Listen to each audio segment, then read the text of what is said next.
ಯಜಮಾನ್ರೆ ಯಾವ ಊರಿದು? ಸರ್ ನನ್ಗೆ ಇವಾಗ 70 ವರ್ಷ. ಹಾ. ಯಾವತ್ತಿನ ಕಾಲದಲ್ಲಿ ಕಲಿಬೇಡ್ದಾಗಿತ್ತು, ಕಲ್ತ್ಬಿಟ್ಟೆ. ಇದ್ರಲ್ಲೇ ಸಾಗಿಸ್ಕೊಂಡ್ ಬಂದೆ.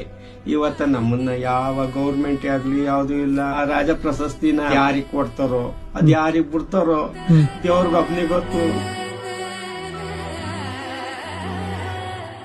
ಇಲ್ಲ ನಿಮ್ ಪ್ರಶಸ್ತಿ ಇನ್ನೂ ಯಾವ್ದಾದ್ರು ಬಂದಿದೆ ತೋರಿಸಿ. ಸ್ವಾಮಿ ಬೇಕಾದಷ್ಟು ಪ್ರಶಸ್ತಿಗಳು ಬೇಕಾದಷ್ಟು ಬಂದಿದೆ. ಇದು ಅಕಾಡೆಮಿ ಪ್ರಶಸ್ತಿನಾ?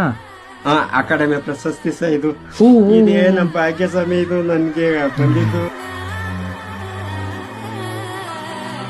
ನೀವು ಇಷ್ಟೊಂದೆಲ್ಲ ಜನಪದ ಸಾಹಿತ್ಯಕ್ಕೆಲ್ಲ ಕೊಡುಗೆ ಕೊಟ್ಟಿದ್ದೀರಲ್ಲ, ಆ ಜನಪದ ಸಾಹಿತ್ಯದಿಂದ ಏನ್ ಸಿಕ್ಕಿದೆ ನಿಮ್ಗೆ? ಬಿಸಿಲು ಬಂದ್ರೆ ಒಣಗ್ಬೇಕು, ಮಳೆ ಬಂದ್ರೆ ಸೋರ್ಬೇಕು ಅಂತ ಮನೆ ಕೊಟ್ಟೈತೆ.